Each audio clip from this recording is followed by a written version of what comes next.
Now this is actually half of the two-page spread. The headline talks turn ugly. There are three other words before that. So the word that's saying in the Daily Mail is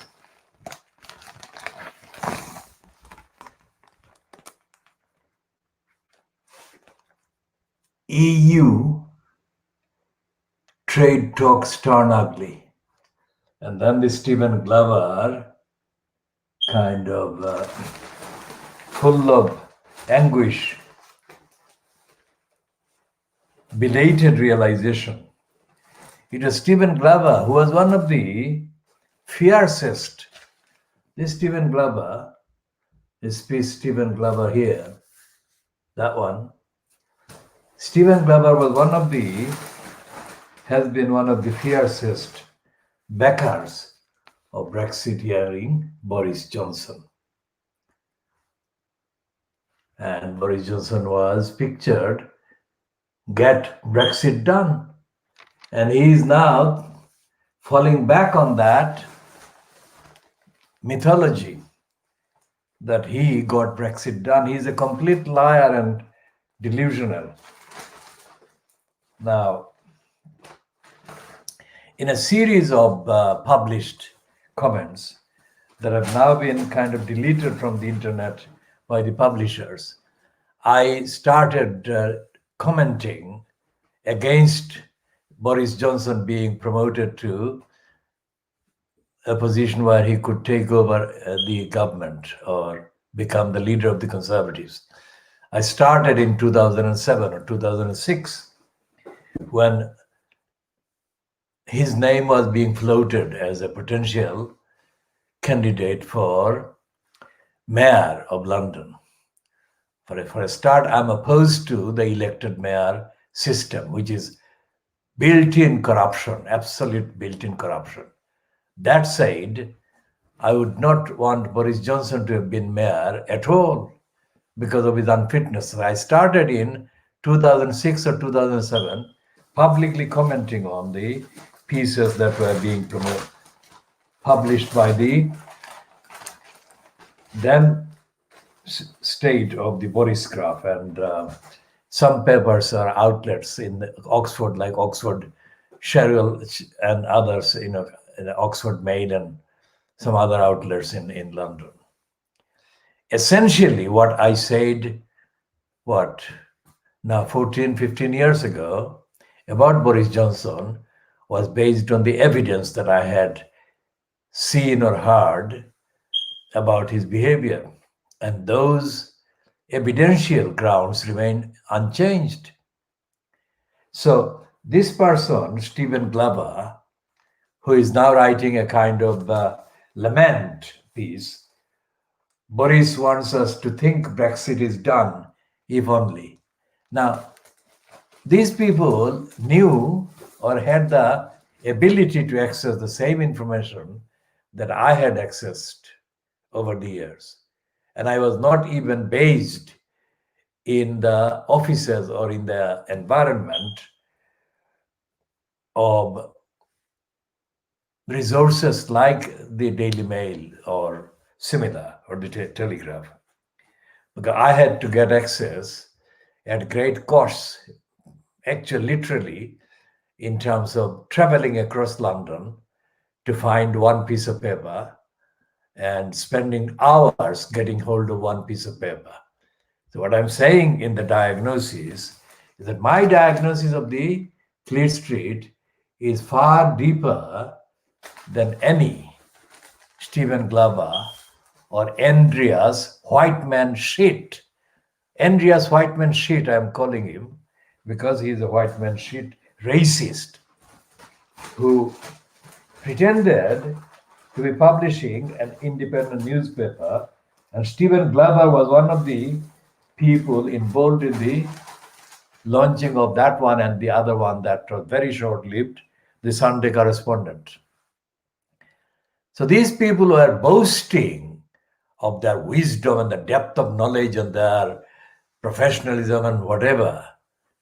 in setting up these papers and these outlets. One is the Sunday correspondent, and the other is the Independent. So the correspondent folded very soon, and Glover found some place to rehabilitate himself after the collapse, and Andreas Whiteman Sheet continued as the editor of the Independent boastfully.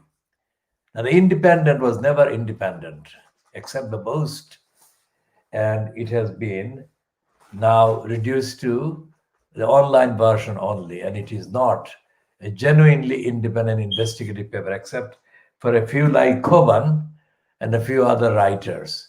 The Independent is as abysmally not independent as Amal Rajan, the BBC's media editor, is. I mean, he is completely, absolutely, abysmally servile culturally and in terms of brainwashing.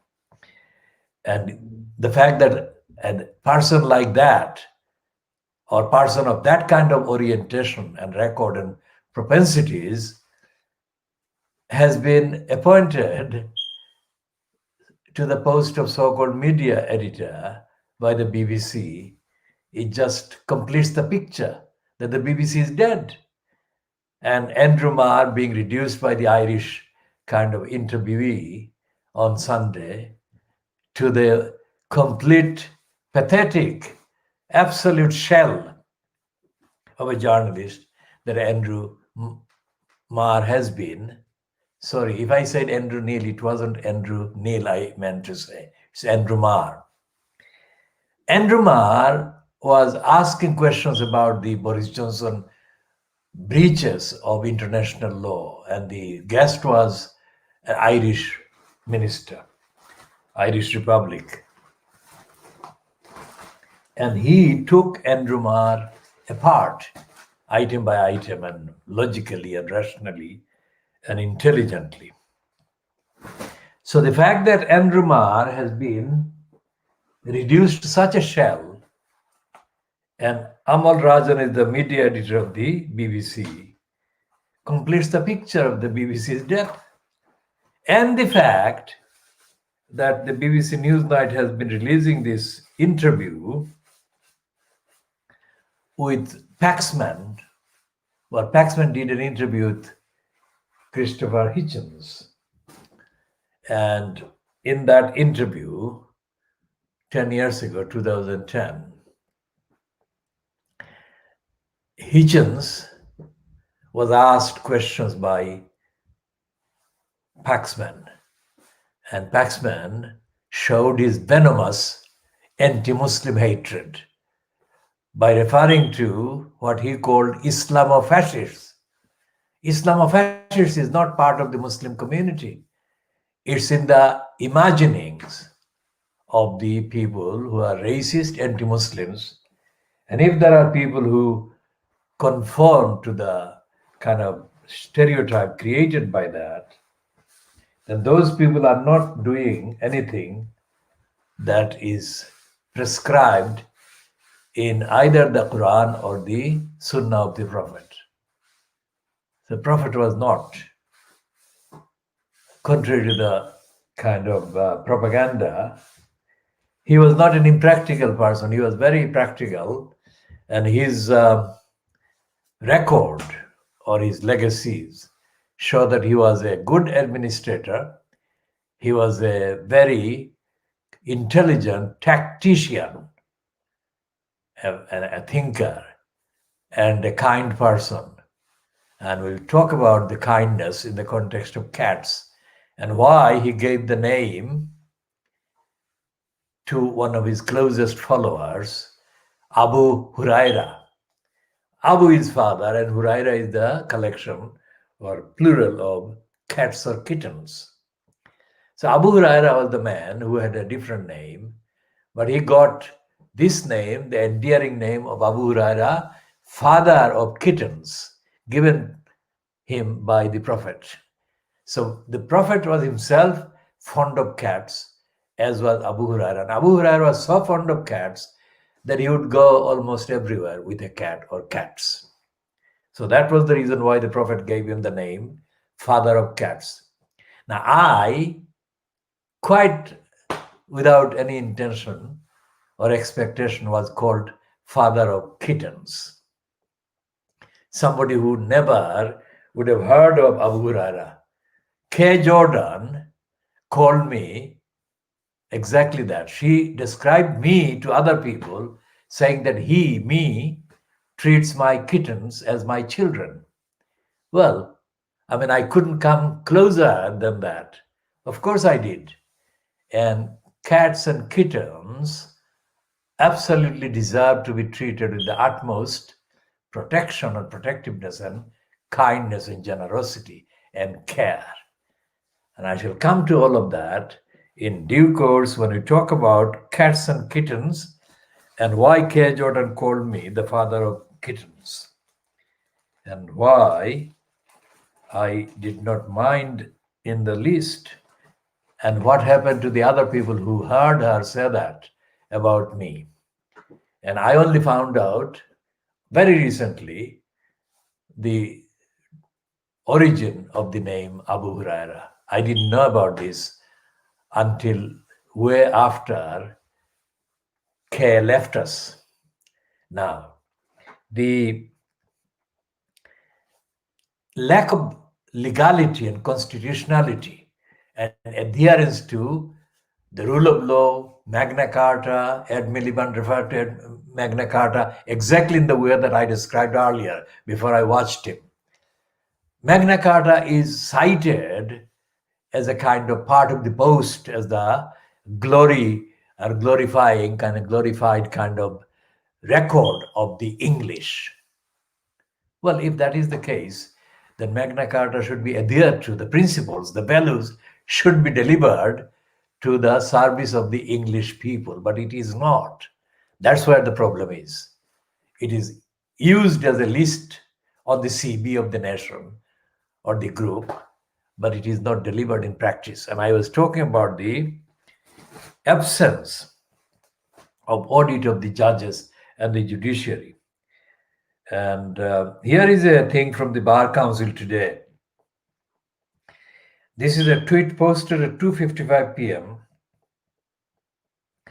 14th of September, 2020. And it's a tweet from the Bar Council's Twitter account, the Bar Council. And it quotes somebody: I am an employed female Welsh barrister based in Cardiff from a state school, and my route to the bar is the opposite of traditional. I am the bar, EHRC, Middle Temple, etc. So they're saying that read our new social mobility advocate, Angahard's story. Now, Angahard's story is going to be predictable. She's going to be very grateful and all the rest of it. She's not going to complain about the bar system or the bar council or the Middle Temple or any of the other three temples. And that is the problem, because she is a licensed law trader. She has been brainwashed into believing that the system, the corrupt system, and the completely unjust system is the right system. And that's why they've picked her as the diversity display exhibit. And what they're saying there is completely not real. So their leading question is, tell us about your background and why you decided to become a barrister. And she says, I'm an employed female Welsh barrister based in Cardiff from a state school, and my route to the bar is the opposite of traditional. I knew no one at all who worked in the legal profession. I grew up in a typical large Catholic family. The school I attended was in a deprived area, and I saw classmates with very difficult backgrounds. Despite knowing nothing about being a barrister, I was determined to be one from a young age after seeing a courtroom on television. Now, this is a longer piece than there is time for in terms of reading the whole thing. But essentially, she is a grateful person, and she's asked there in the what advice would you give to someone from an underrepresented background seeking to succeed at the bar? And she's quoted, she says that the best advice I can give to someone from an underrepresented background is to be persistent and to look at all options. Being from outside London can feel like the biggest obstacle, but if you look closely, you will find opportunities that suit you. And it is not an investigative piece, it's not a rigorous piece, and it most certainly is not about the access to remedies through the legal system, let alone about the correct corruption of the system, built-in corruption. So, who then monitors the breakers of the law, the breakers of the constitution? Not the Daily Mail, because the Daily Mail is on the record as having described the Supreme Court judges that were then about to look at the Brexit kind of adventures as the enemies of the people. Now, that's a fascistic term, but enemies of the people, the judges and the judicial bureaucracies are, but not in the sense the Daily Mail painted them to be. Because the Daily Mail was painting them as from a racist, imperialistic, and corrupt kind of standpoint of its own. But the judiciary, I mean, the argument for paying them too much money, one of the arguments is that so that they won't be corrupt, they won't be tempted to be bribed or bribable. That to some extent is true. But even so, the majority of the judges, as we speak today, the 14th of September 2020, in the English judicial bureaucracy are racists, ill-educated, and corrupt to the point of distorting the law, distorting the idea of justice, and distorting the idea that they otherwise boast of as being the collection enshrined in the Magna Carta. And I have quoted this many times, and I have cited this many times since the delivery by David Neuberger, who was the president of the Supreme Court at the time of the judgment. But I go back to 3 years before that, and I go back to the 14th of October 2014 when the Sadak Council was found guilty. Sadak Council was found guilty by a deputy high court judge or junior high court judge, let's say. I think he has since died. His name is Anthony Thornton. And he found a group of Sadak Council employees in the housing section consistently or persistently conspiring to have a tenant evicted and to have his vital documents and research work and storage containing the data of his work stolen and destroyed.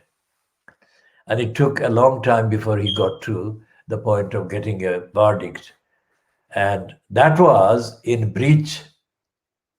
That was in breach of his Magna Carta rights. The Magna Carta rights, as recited by the Supreme Court in the Belhaj case in the Supreme Court in January, on the 17th of January 2017. And let me see if my memory is serving me correctly there on this one. And we are still talking about the press, Fleet Street, failing to rigorously report about the brazen law breaking by Boris Johnson and his cabal. So this is Belhaj.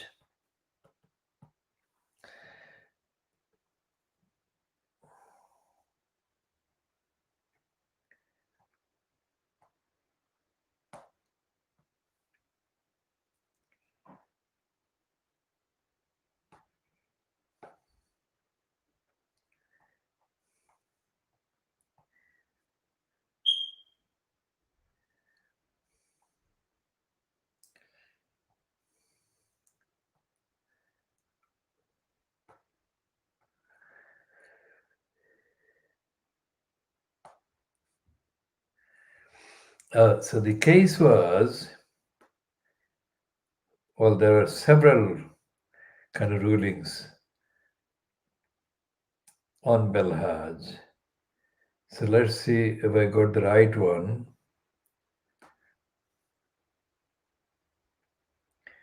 This is about the torture of this Libyan person, tortured by the Americans with the complicity of the UK when Jack Straw was the foreign secretary.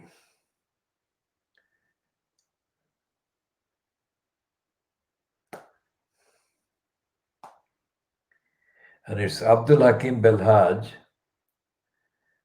and his wife, I think, Fatima Bodshar, and against the DPP and Sir Mark Allen CMG, Commissioner of the Police of the Metropolis, and the Secretary of State for Foreign and Commonwealth Affairs, which is Jack Straw. So this was the one, or this was one of the cases in the same series. So let's see if we can find the one on the January. That's the one, yes. This is the one. The judgment was delivered on the, is it the one on the, it should be dated the, yes, 17th of January. It should be dated the 17th of January, but 2017 anyway. This is the one, yeah. And this case, this Belhaj case has the reference to Magna Carta. And the Magna Carta, I will quote from that judgment.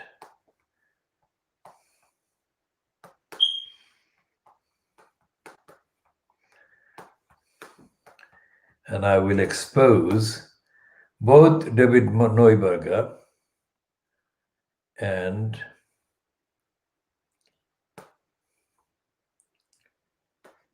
his fellow judges as violating the very principle and the protection of the Magna Carta that is cited in that ruling.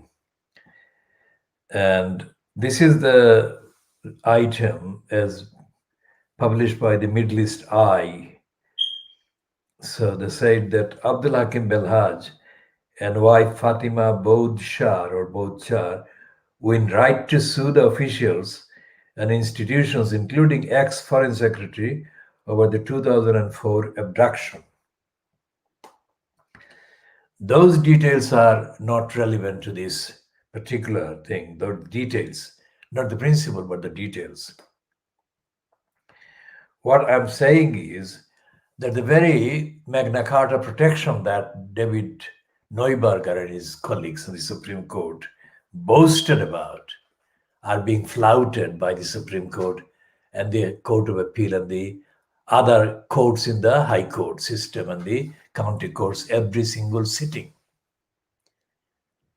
And this is because the courts are not allowing access to claims and claimants to seek redress against injustices being done every day in this country against ordinary citizens. Most of them are indigenous, so-called English and British.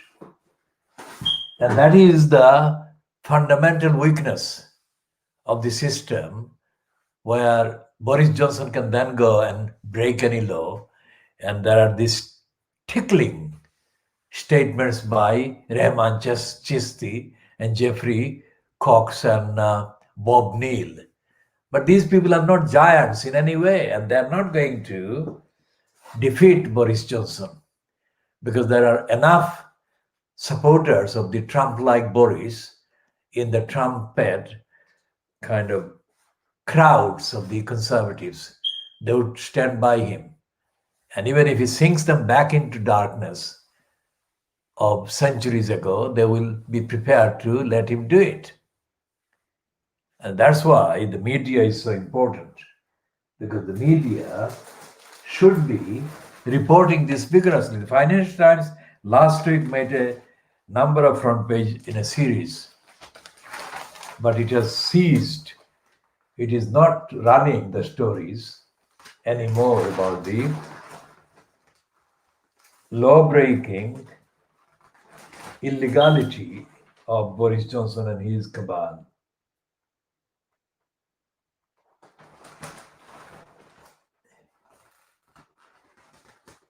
And the Financial Times, as I said earlier, is celebrating Terence Conran and overhyping him as having changed the way the British people live. Well, he didn't change the way most people I know live or have lived. And the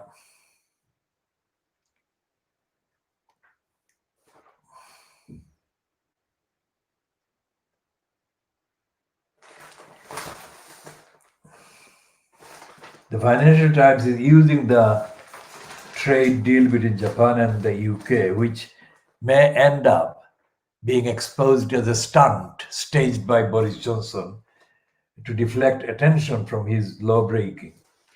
So the Financial Times is saying that UK-Japan deal shows need for EU accord. That is, to make the accord, the deal between UK and Japan a success, you need the agreement between EU and the UK to stand. That would create stability and reliability and all the rest of it.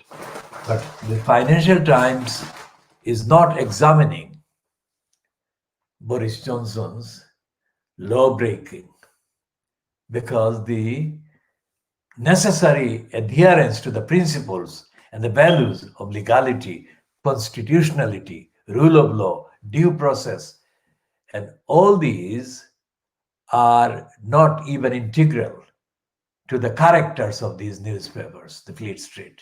So themselves are detached from any genuine affiliation to the values and the principles enshrined in the declarations, the founding declarations of the United Nations in 1948 or in the 1940s, and in the 1950s Treaty of Rome and other international kind of instruments that liberalize in the widest and the correct sense of the word liberalize, and the agreements and the charters that were signed about the same time and subsequently.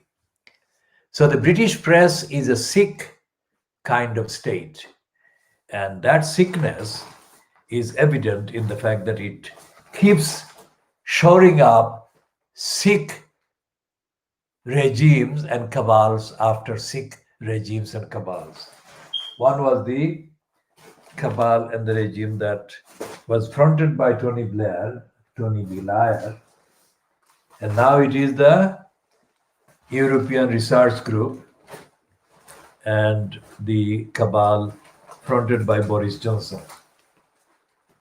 So the fundamental problem with the body politic lies with the unfit for democracy members of parliament, elected candidates for election, unfit for society and democracy, newspapers and media, and unfit for democracy and accountability and constitutionality and answerability, the corrupt legal bureaucracy, and unfit in some court of law or in some courts of law. All four of them are continuation of the nepotism and the corruption, built-in corruption. You didn't have to have any education. All you had to do is to attend dinners.